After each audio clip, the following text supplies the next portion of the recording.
Guys, welcome back to the channel. Welcome back to Archive Gaming. So, I wanted to talk about Last Defense, one of my favorite traits, one of my favorite gold traits in this game.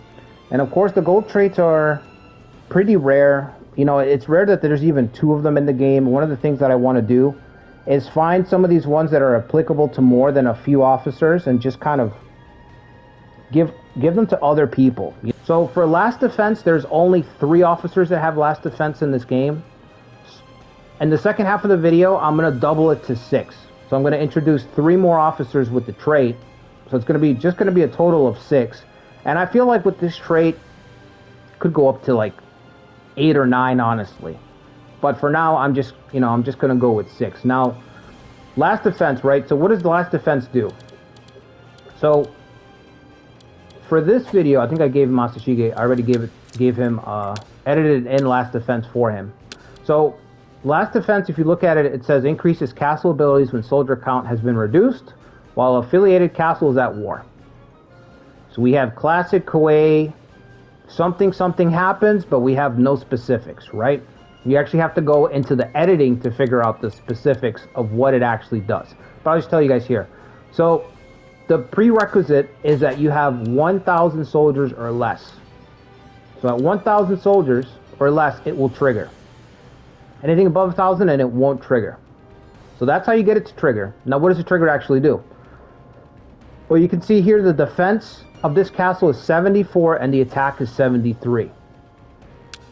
Now remember those numbers. So we're going to edit the castle and we're going to lower it down to, oh, I see what's at 1,001. We're going to lower it to 1,001, which is above. So you can see the stat, 74 defense, 73 attack for the castle, right? We're going to storm him one time. Storm him once. Storm for 81 damage. 81 damage for the storm, right? Now, the defense and the attack have both increased by 20. So while your soldier count is below 1,000, you get a 20-point increase to attack and defense, which is very, very strong. Okay, this basically means that, essentially think of it like this. Masashige's leadership and valor are basically 94 and 93. Because that's what a castle's defense, that's what makes up a castle's statistics for defense and attack. It's what is your lord's leadership and what is their valor. So, Last Stand can basically gives your lord plus 20 leadership, plus 20 valor. That's why the defense and the attack both went up by 20 points. And that's reflected from there on out. Once it's on, it's reflected whether you're storming or you're blockading. It's about a 20% increase. Now, for some reason, the number doesn't reflect it, like you can see there. Versus blockade didn't really change. But it'll be, if I were to switch to blockade, the blockade damage will be lower than it would have been before. And the storm damage, in fact, now will drop off as well. So the storm is down to 58 now. So from 81 all the way down to 58. 20%. It's a 20%. And the reason I use 20 is because even though your defense and your attack can technically be over 100, for example, this is our Uesugi run, by the way, which I'm still toiling away at. For example, Masamune has, I think he has over 100 leadership. So his leadership for his castle is 101, right? But that's pretty rare. It's pretty rare that someone's going to break that 100. So most of the time, think of it on a scale of 100. It's rare that anyone's going to get above that. So again, 20% increase to attack and defense. Incredible. Practicality, it's really strong. It allows you to just sustain for so much longer. If you have supporting skills like impregnable, like counterattack, which we're going to see in a moment with some of the officers, it makes it even stronger. This is one of my favorite, Last Stand is just one of my favorite things. It's great for when you're marching in a direction and you need someone strong to hold the spot down. That's when for me, that's when it's best. You know, the most that I've used it in is in the Takeda Last Stand. You know, when the Takeda are collapsing, holding Kiso Fukushima or Matsumoto Castle. Any way where you can set up kind of a roadblock with the roads. Where it's like, okay, I can't be assaulted from 3 directions. The enemy's got to come at me 1 at a time or 2 at a time at the most. That's its best application if you're just entrenched. But if you're not entrenched and you're expanding, having a last stand guy to watch the back lines is just, it's so strong. It's so, I mean, 20%. 20% is just crazy, especially because it's just a starting building block. You know, it's just a start. You can put officers here to give this castle lord counterattack, impregnable, and really get more juice out of this 20% increase. So, and one interesting thing to note too, everyone that has last defense, at least in the game to begin with, and the people that I've given it to, they're literally, they all die. Like, these are all guys who go down with the ship. They all, you know, they all go down swinging. So anyway, that's pretty much it for how it works. 1,000 soldiers or less, you get 20% increase to your attack and defense, and that reflects blockade and storm damage. You know, how much storm damage you take and how much blockade damage you take. It affects both of those things, even if it's not reflected like statistically outside of attack and defense. It does affect both of those things. And remember that once you know that number, you can play around with how you get there. So you can pull your garrison out, leave 1,000 left. You can send your guy in to fight for a little bit while you're being invaded, and once he's around 1,000, then pull him back so that last defense will trigger immediately. You know, once you know the trigger, you have control over how you trigger it. So it's a really strong effect. Anyway, let's get to the officers and start talking about them. The 6 total officers that have last defense. So I'm going to go over the ones that already have it first. So the first one that comes to mind is Morinobu Nishina, the Takeda kid. Shingen's, I think it's Shingen's last kid. Okay, so I didn't make any edits for him. He's just, this kid and Muneharu, who I'm going to cover next, to me are like the gold standards for this trait. They are both excellent.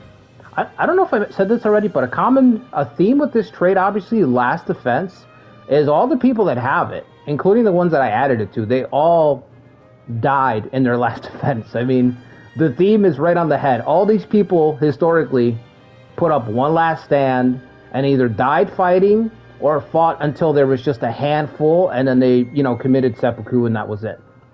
So anyway, Morinobu Nishina, he's the gold standard along with Muneharu. Both of these guys, there's nothing to edit to me. But just to touch on their slight differences, Morinobu is set up to deal damage while he's being stormed.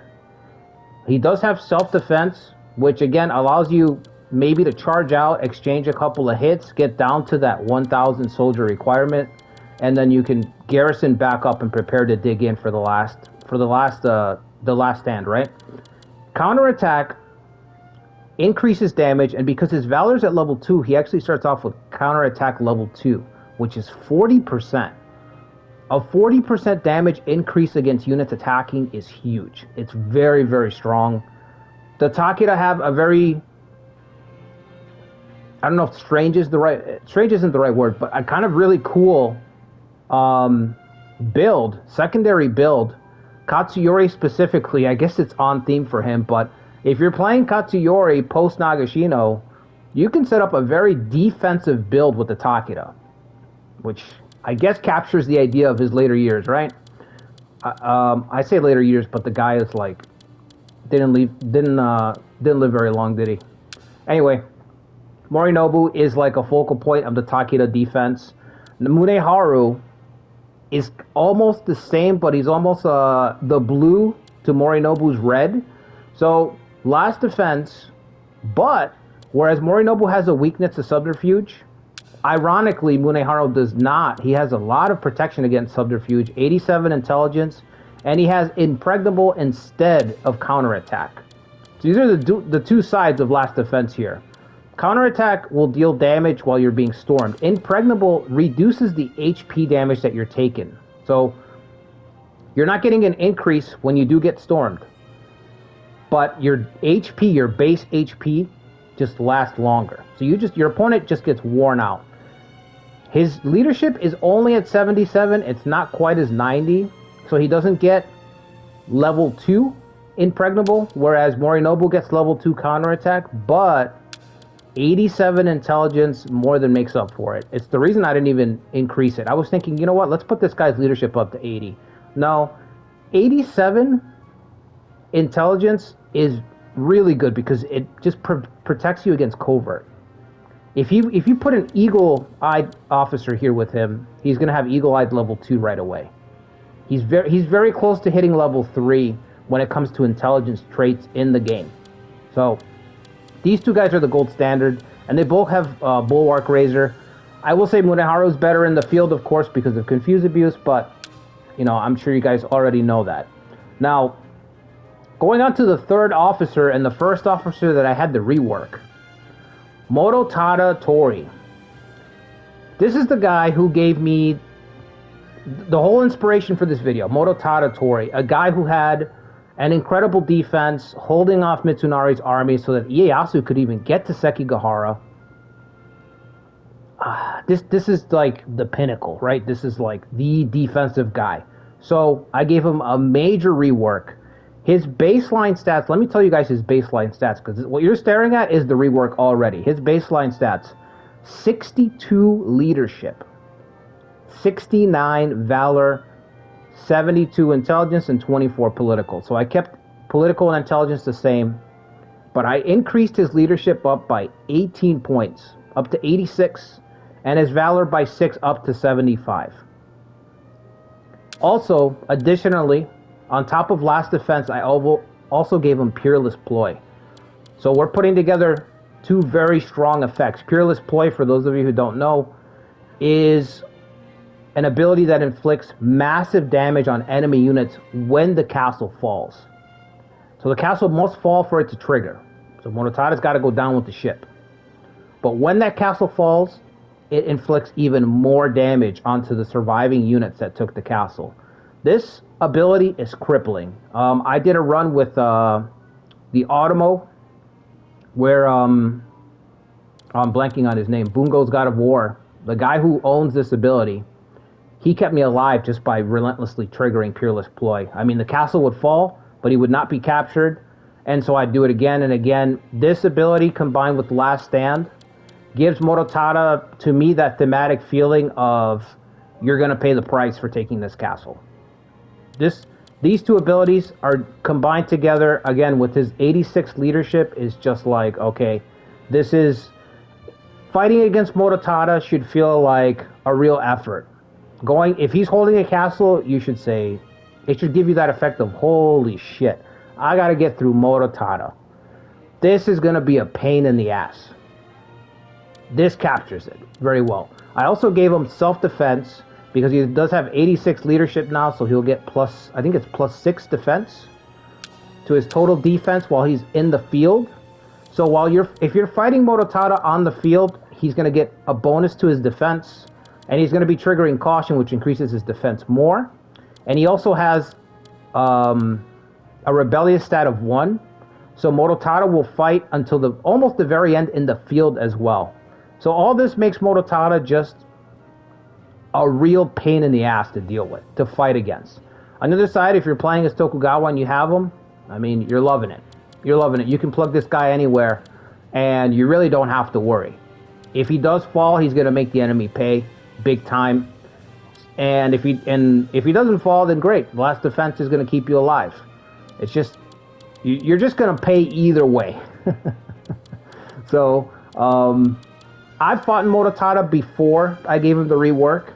And because his loyalty is so high, his rebellious is only a 1. He's not rebellious at all. He's one of the most loyal officers in the game. He's already a pain. So giving him self-defense to increase his unit's defense further no matter what, 86 leadership should make it so that this guy is just a menace. He's just this tank. You know how you play these 5 versus 5 games, these MMO games? He's just a tank that you don't want to deal with, a huge headache. So that's Motota, the Motota rework. Now getting on to the 3 officers that I gave last defense to. Motonobu being the first one. Monobu Okave, another guy who was famous for having a last stand where he pretty much suicide charged out to try to make something happen after his garrison ran out of food. The only thing to do to him is just literally give him last defense. There's nothing else. His traits are, honestly, I mean his traits, well actually his traits as well, but his abilities, his normal stats are near perfect. 76 leadership, 78 valor, can play off of self-defense or on the offensive. As soon as you hit 80, which is not that difficult to do with Motonobu, because if he's in the Imagawa, he has two locations. He's playing as the Imagawa, and he's in the Takeda. If you're in the Imagawa clan, you can put him with the rest of his family and have his stats up above 80 once he can hold the castle. So that's easy. And if you're playing as Takeda, I believe he has one brother still around at that point. And his brother will at least get his attack up to 80. Now remember that can give you +2 to all your stats. So Motonobu can be batting above 80 valor and 78 leadership. You can get those last 2 points very easily through other means. But if you're playing Imagawa, again, just put the whole family together and he'll be above 80, which will give him self-defense level 2. He has on the offensive, again, because not only did he do a last defense, a last stand against Ieyasu, but when his garrison ran out of food, if I'm remembering correctly, he threw a little party or something with the last of their provisions for his troops, and then they charged out and just went down fighting. So thematically, this guy is near perfect. I don't know about Jir, but I really don't like to change up stats or anything. I prefer more to fill in spaces that are not filled in versus changing stats and changing things that are already there. It's just one of those things that I don't really like to do. It's got to be an extreme case like Motota, where the stats are just egregious, where it's just like, wow, this is just an insult. That's when I step in, but for the most part, I prefer just to fill in spaces, So that's what we did with him. We just gave him last defense. Perfect. Very easy. Next, you know what? Should we cover Morishige? Yeah, let's cover Morishige. So Morishik Sukuma. This guy I actually remember because of Samurai Warriors, believe it or not. So this is the guy who held the garrison against Ieyasu. Ieyasu took him out at Okehazama, defended the Merune garrison. I saw this word during the description a long time ago when I picked him up, and I was like, why does this sound so familiar? And it just reminded me of that. So it triggered my memory of the Samurai Warriors 1 battle. For anybody who's played Samurai Warriors 1, an amazing game. Anyway, Merune garrison, he held it off while Nobunaga put together his plan to take out Yoshimoto. He went down swinging against Ieyasu. He also had some merit, I think, a little bit earlier. I don't know if it was against Nobukatsu or something. I can't really remember off the top of my head. But anyway, for Morishik Sukuma, I would say give last defense. I haven't given it to him here yet. But I would say give him last defense. And for the last trait, I'm not really sure. That's why I haven't edited him, because I'm unsure. But this is another candidate for last defense. Easy. If anybody has any ideas, let me know in the comments down below what you would give him for a third trait. Because I'm really kind of not too sure. Oh, this is the guy who got shot. This is the guy who's credited with being shot. One of the first casualties, or the first famous casualty of gunfire. Just remember that. So again, I don't know how I could reflect that with traits or anything, but there you go, a nice little bit of history there. I think he's either the first guy, one of the first famous samurai to be taken out by gunfire. Anyway, so that's Morishik Sukuma. Again, I would give him last defense. I'm not too sure on the last trait, Now for the last guy, Izumo Konamorei. This is one of those situations where it's more flavor over anything else, because he does work for the Motoyama clan, which is a clan that is taken out by the Chosokabe fairly early, so his last defense is almost never going to trigger. He's got to be, remember, you have to be a castle lord. So of all the guys on this list, Izumo Konamorei is probably the guy that you'll never have as a castle lord. You'll never see him as a castle lord. But again, the theme is important.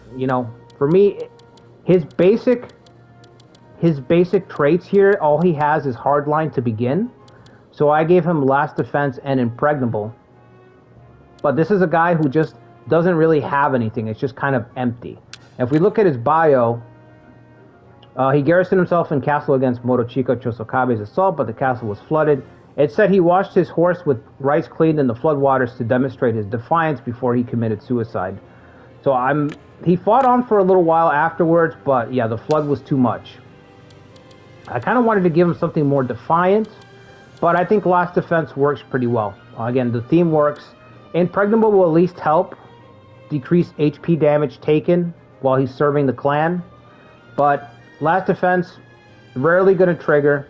This does make him a valuable target, an acquisition though, in Shikoku that you want to get, which is nice. And one final thing about him, his intelligence, I gave him a bit of a rework on his stats. So his intelligence is set to 82, and his valor is actually set to 57. So I just flipped those two around. Just based on the description. I'm like, okay, well, the guy's castle was flooded, and that was the end. But he demonstrated his defiance, right? So I'm like, to me, it should be reversed. His valor should be high, and his intelligence should be lower, if anything. Not intelligence being high and valor being so low. So I just flip-flopped those two, and it makes him a little bit stronger, in my opinion, when it comes to combat there. Because now you're strong against blockade, and you're strong against storm as well, because you have 82 valor, which is the stat that is checked when you're stormed. So makes him a much better defender no matter what's going to happen. And if he ever does become a lord, it's going to be up to you. Like, if you have him set to Last Defense, which I recommend, you're going to have to go out there and get him. But he's definitely worth putting with this trait, with this little rework. And I feel like he's the most reworked officer that I did outside of Motota. Those are my two big reworks, are those two right there. So anyway, that's the list. These 6. I do feel like this trait could be... I want to say I could easily put 10 people, but I just don't know enough of the officers. I don't know enough. These are the people that stand out to me, that immediately stand out to me. I don't really know anyone else who's worthy of the trait. I mean, in this time period, I'm sure there were last stands everywhere, but these are the most famous ones that jumped out to me immediately. You know, Motonobu, I knew immediately. Morishige, I knew when I read this bio. And Izumo Konamorei stood out to me as well because of his bio. So anyway, these are the ones that I recommend. These are the reworks I recommend. I might do some more videos talking about traits that I like and how to implement them more in the game. You know, some of these gold traits. So yeah, I hope you guys enjoyed the video. If you could do me a favor, hit the like button, subscribe to the channel, and I'll see you guys on the next one. Until then, take care.